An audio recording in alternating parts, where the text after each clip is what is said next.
दोस्तों, आज पेश है त्रिकाल भैरवी। किसी की मौत का सामान बनने जा रही थी यह मीटिंग, और फॉरेस्ट ऑफिसर की ईमानदारी के कारण हमारा करोड़ों का नुकसान हुआ है। अपनी जान देकर भी उसे कीमत चुकानी होगी, और उसकी मौत आने वाले नए ऑफिसर के लिए सबक होगी। तो फिर चलो मौत की नींद सुला देते हैं उसे। वे चारों उठ खड़े हुए, और रात के भयानक सन्नाटे को भंग करती हुई कार जंगल की ओर दौड़ रही थी। हमारी हम तेजी हम तेरी मौत बनकर आ रहे हैं, फॉरेस्ट ऑफिसर राकेश शर्मा। उधर फॉरेस्ट ऑफिसर राकेश शर्मा के बंगले पर। आओ अनुराधा, जाओ अनुराधा, खाना लेकर आ लिया? नहीं भैया, आप और भाभी खा लें, मेरे सिर में दर्द है। और राकेश शर्मा डाइनिंग रूम में लौट आया। क्या हुआ? अनुरंगा नहीं आई, उसके सिर में दर्द है। और तभी राकेश पहला कोर ही तोड़ा था कि भारी द्वार पर शोर सुनाई देने की आवाज़ आई। भैया देखता हूँ, बड़ा कौन है? और राकेश जैसे ही कमरे से बाहर कदम रखा, कौन हो तुम? तुम्हारी मौत, तेरी ईमानदारी का इनाम देने आए हैं तो हम तुझे। तो फिर उन चारों को ने उसे घेर लिया। उसी क्षण राकेश की शर्मा की पत्नी वहां पहुंची, और वह दृश्य देखकर चीख उठी, नहीं नहीं, इन्हें छोड़ दो, इन्हें। मगर चारों शैतानी इरादे से टूट पड़े बेचारे नियत थे इंसान पर। हमारा माल पकड़ा था तूने, आह। सरकार से इनाम मिला ना तुझे, धड़ाक, आह। ई इसी के साथ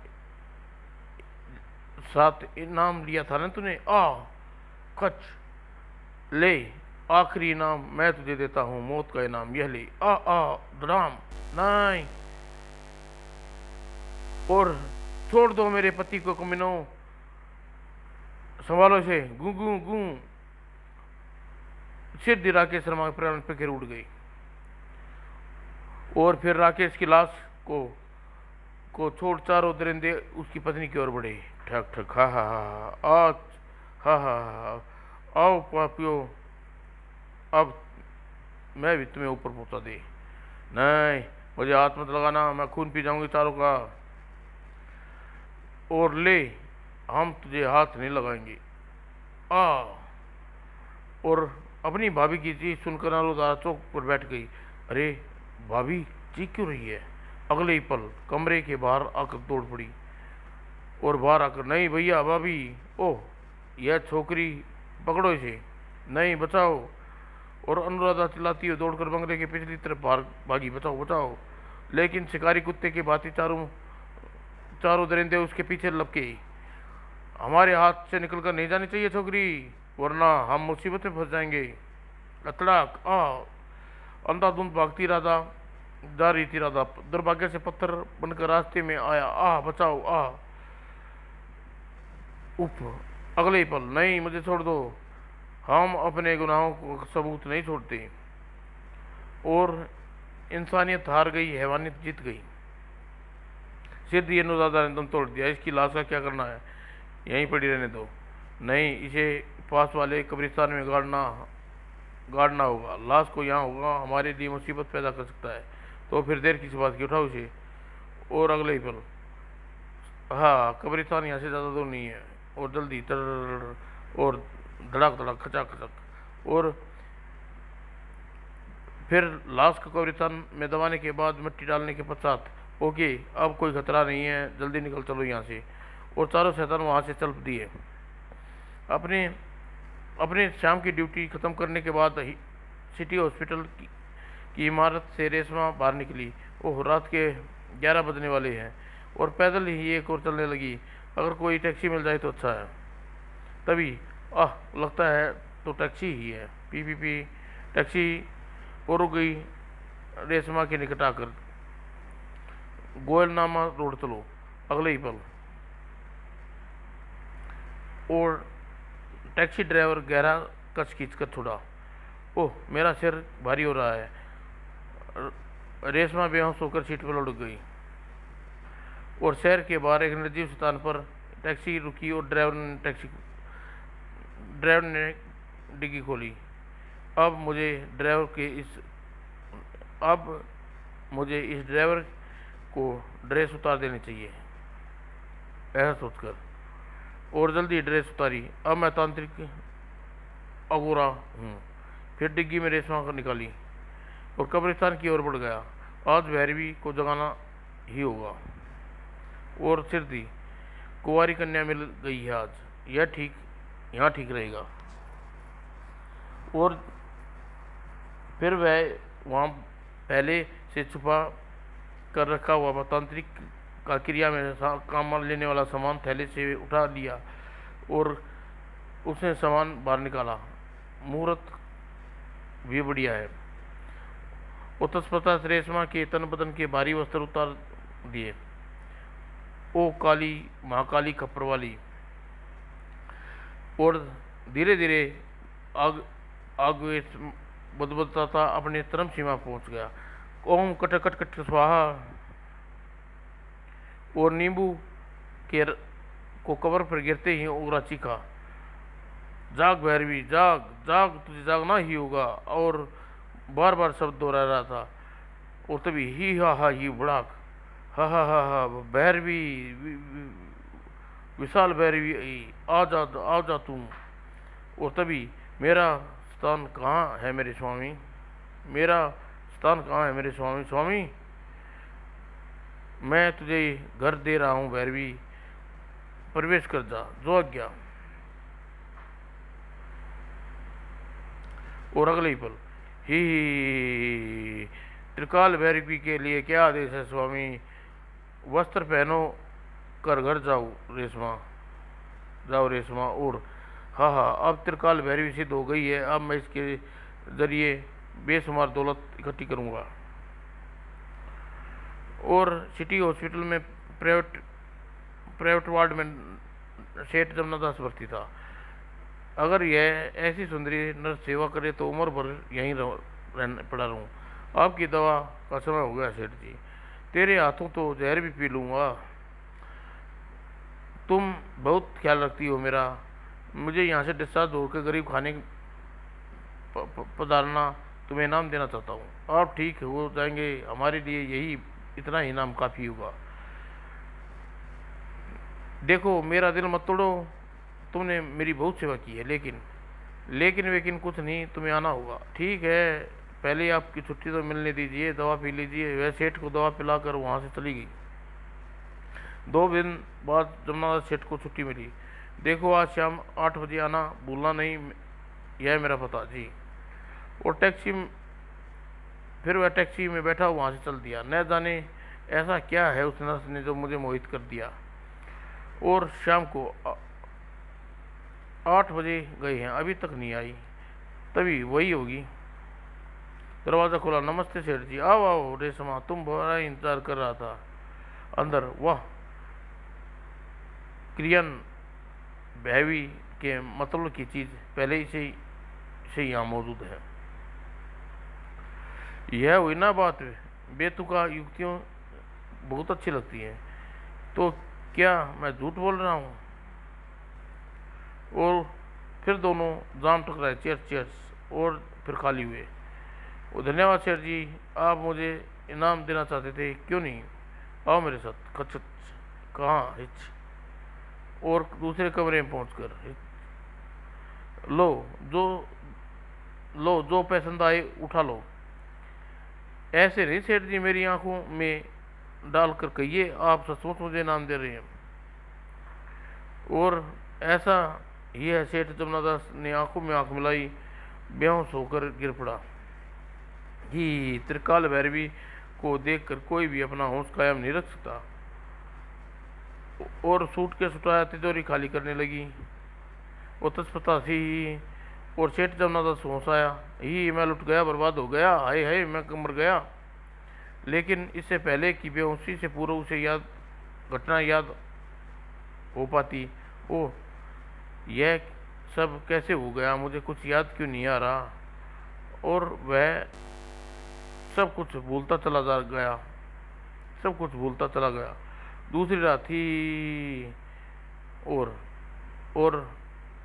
त्रिकाल भैरवी मैं हूँ, ही आ गई रही हूँ मैं। और अनुराधा की कब्र के पास पहुंचकर जैसे ही हाथ उधर किया, त्रिकाल भैरवी त्रिकाल कंकाल में समा गई। आहा। और सड़क पर पहुंचकर कंकाल दौड़ने लगा और सीधी एक मकान की दीवार खटखटाया। ओह, यह आधी रात के समय कौन आ मरा? खटखट, कौन है? मैं हूँ काले। और फिर दरवाज़ा, जैसे ही उसने दरवाज़ा खोला, नहीं, मौत से बचकर नहीं भाग सकते तुम ही। अब मैं तुम्हें, तू मेरे हाथों नहीं मरेगा, हाथों मरेगा। और अगले ही पल, ही मेरा कुछ नहीं बिगाड़ सकता ही ये गोलियां। और फिर क्लिक क्लिक और रिवॉल्वर खाली हो गई। अब तुझे कोई नहीं बचा सकता, कहता हुआ कंकाल उसकी ओर बढ़ा। ओह, चीखा, नहीं नहीं, आगे मत बढ़ना, मैं तुझे से गले मिलने आ रहा हूँ। अपनी मौत को गले नहीं लगाएगा ही नहीं ही। तभी एक उपाय सूझा। मेरा असली हथियार लोहे का डंडा, टुकड़े टुकड़े कर दूंगा। और यह सोचते हुए दीवार की ओर लपका। आह नहीं, मुझे छोड़ दे, नहीं। वो डंडा उठाकर उसने उसके सिर पर वार किया। तड़ाक। ओह, कंकाल की बाहों में जकड़ पड़ती गई। अंत में आह नहीं। और उसे समाप्त कर कंकाल फर्श पर चोकर उठाया और बारीक, बड़ी गहरी जगह छिपा रखी थी तूने ये दौलत। और शहर के बाहर कब्रिस्तान में बने, जंगल में बने वाले रास्ते पर मध्य बने पुराने शिव मंदिर के साथ बना हुआ था मंदिर पुजारी का सत्यदेव का आश्रम आवास, जिसमें फ़ोन की सुविधा भी थी। हेलो, सत्यदेव पुजारी स्पीकिंग। मैं कपाड़िया बोल रहा हूँ। बिल्ले की हत्या कर दी कल रात किसी ने, उसे मिलने गया गया था और लाश को देखकर आ रहा हूँ उसकी। ओह, यह किसका काम हो सकता है? मालूम नहीं मुझे। तो काले को सिर्फ यह आगाह करने की किया था, फ़ोन किया था कि तुम वहाँ हो तो आ जाओ, तो किसी चक्कर में न पड़ जाओ। धन्यवाद को कपाड़ियो। मैं 2 दिन में दिन बाहर मत निकलना, समझे? ठीक है। और कहकर पुजारी ने फ़ोन, सत्यदेव ने फ़ोन रख दिया। और उसी शाम, आज की शाम घर में ही रंगीन करनी पड़ेगी। और भीतर दाखिल हुआ। कहीं आज शाम का मजा किरकिरा ना कर दे ये फ़ोन। उसने फ़ोन को उठाया। Hello Kapadia here. आपका अपना कफन निकाल कर रख ले कपाड़िया। और कर्कश स्वर में सुना, कपा दिनिया कपाड़िया, कौन हो तुम? तुम्हारी मौत। तुम्हें याद है कि वो दिन जब अपने साथियों को साथ मिलकर फॉरेस्ट ऑफिसर राकेश शर्मा, उसकी पत्नी की हत्या की डाली तुमने? और अपनी उसी राकेश शर्मा की अभागी बहन अनुराधा की आत्मा हूँ, जिसने बदला लेने के लिए भटक रही थी। जी बिल्ले, अब तेरी बारी है कमीने ही। इसी के साथ फ़ोन कट गया। अब क्या करूँ? मुझे काले को बुला लेना चाहिए। और अगले ही पल, हेलो काले, मैं कपाड़िया बोल रहा हूँ। कपाड़िया होकर कपाड़िया होकर कबाड़ियों की तरह घबराए हुए क्यों हो? बोल प्यारे। बकवास मत करो और मेरी बात ध्यान से सुनो। अभी अभी मुझे फ़ोन पर मौत की धमकी मिली है। क्या? किसने अपनी मौत को ललकारा है? तुमने हमारे फॉरेस्ट ऑफिसर राकेश शर्मा की पत्नी और बहन की हत्या की थी। उसी की बहन की आत्मा का फ़ोन था। आत्माएं कभी फ़ोन नहीं करती क्या? यह रहस्य अवश्य ही किसी की चाल है। डरो मत, मैं अभी तुम्हारे पास पहुंच रहा हूँ, जल्दी आना, कहकर कपाड़िया ने फ़ोन रख दिया। जब तक मेरे पास आएगा कोई बिगाड़, जब तक मेरा हथियार मेरे पास है, कोई मेरा कुछ नहीं बिगाड़ सकता। फिर दिल को हौसला देने के लिए उसने अलमारी की में गिलास और बोतल निकाली। सहसा उसका संचार करेगी सुरा और गड़गड़ खाली हो गया। हिच, अब कहाँ है वह साली मौत? Hitch hitch. लेकिन अगले ही क्षण उसे हलक में चीख निकल गई, पी छबाक। और आत्मा का नाटक खेलने वाले को ऊपर पहुंचा पहुँच कर दबोच लूँगा। और काले गाड़ी तोप की गोले की तरह सड़क पर भाग उठी। बदला तो लूँगा अपने साथी की मौत का। लेकिन जैसे ही गाड़ी रुकी, वहाँ कपाड़िया की फ्लैट पर दौड़ा। वो कपाड़िया की फ्लैट का दरवाज़ा खुला है और कपाड़िया और सत्यदेव को फ़ोन करने को सावधान करना चाहिए, अपने फ्लैट पर करूँगा। और उसने वहाँ पहुँचा। हेलो सत्यदेव, मैं काली बोल रहा हूँ। बिल्ली के बाद अब कपाड़िया की भी हत्या कर दी गई है। हाँ, फॉरेस्ट ऑफिसर। और फिर काले ने सारी बात बता दी। और तुम मेरे पास चले आओ काले। वो जानते हो कि मैं तांत्रिक हूँ, मेरे रहते आत्मा किसी का कुछ नहीं बिगाड़ सकती। ओह ठीक है, मैं आ रहा हूँ। आ जाओ, तुम्हारा इंतज़ार कर रहा हूँ। और उधर, हाँ क्या हुआ सत्यदेव? Hello hello. और लेकिन जवाब न करता। और क्या सत्यदेव भी? नहीं नहीं, ऐसा झूठ नहीं हो सकता। और वह तेजी से बाहर की ओर भागा और अंदर दाखिल होते ही, नहीं, अरे यह क्या सचमुच फॉरेस्टर की बहन की आत्मा को बदला ले रही है। और वह वापस दौड़ा। मुझे रात को अपने फ्लैट पर ही रहना चाहिए होगा, किसी होटल में गुजारूंगा आज रात की। और काला सीधा होटल में पहुंचा। साहब को स्वीट नंबर 62 में पहुंचा दो। जी मैडम। और स्वीट में पहुंचकर काले बेड पर सर गया। इस इस तरह आखिर कब तक होटल में रहूंगा? कुछ देर तक यूं ही सोता रहा। फिर अचानक उछल पड़ा। वो बिल्ला और कबाड़िया की हत्याएं के साथ उसकी दौलत भी गायब थी। सत्यदेव के पास लाश के पास रुका रुका नहीं था। हो सकता है उसकी दौलत भी गायब हो। काले बेड से उठा और बाहर निकल गया। मेरी दौलत खतरे में होगी, मैं दौलत को नहीं खो सकता। और उसी क्षण अपनी सारी दौलत अपनी सारी लूट की दौलत मैं निकाल लाऊंगा, लेकिन अपनी फ्लैट के थोड़ी दूर पर। वो यह फॉरेस्ट ऑफिसर की बहन तो नहीं, क्योंकि मेरे फ्लैट से निकली है। इसके सूटकेस भी है। दौलत उठा कर ले जा रही होगी। मुझे इसका पीछा करके देखना चाहिए कौन है और कहाँ ले जा रही है मेरी दौलत। यह सोच वह गाड़ी से उतरा और पीछे चल पड़ा। अरे यह तो बाहर, शहर से बाहर जाने वाले रास्ते पर जा रही है।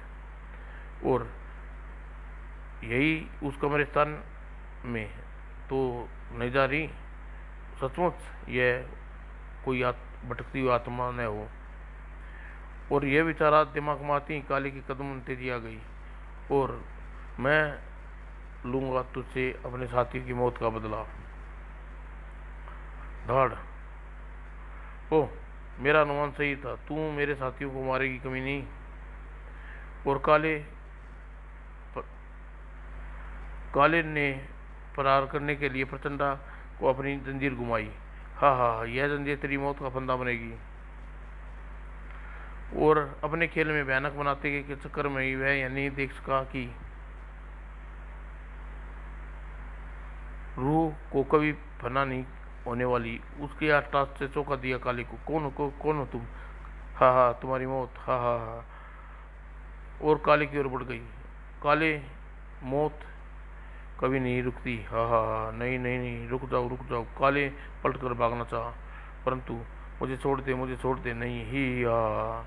और तभी, हाँ, चारों आत्माएं की हत्या करने के बाद उनसे लूटी हुई सारी दौलत का आज मैं अकेला मारिच बन गया हूँ। अब पुजारी सत्यदेव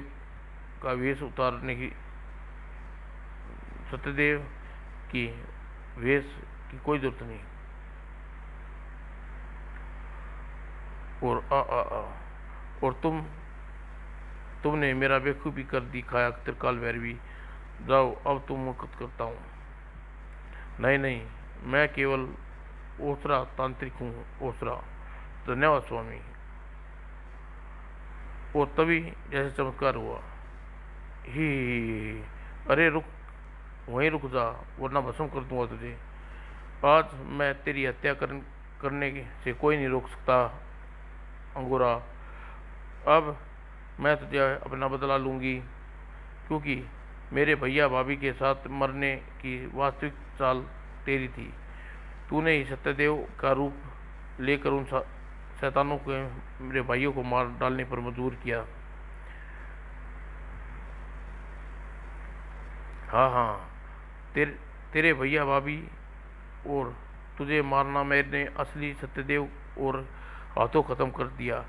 त्रिकाल भैरवी के हाथों सत्यदेव मारा।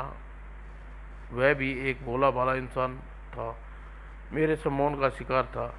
लेकिन तू मेरा कुछ नहीं बिगाड़ पाएगी, अब तू जला कर राख कर दूंगा। और तांत्रिक वहाँ प्रविष्ट हुआ। तू ऐसा नहीं कर सकती अगोरा, क्योंकि इस अनुराधा को त्रिकाल भैरवी के तौर पर रेशमा सिद्ध करने किया है। लेबल की भटकती हुई आत्मा थी, क्योंकि अनुराधा की आत्मा को मैंने तुम लोगों द्वारा उसकी लाश को दफनाने के बाद अपने दंड में प्रवेश करा दिया था।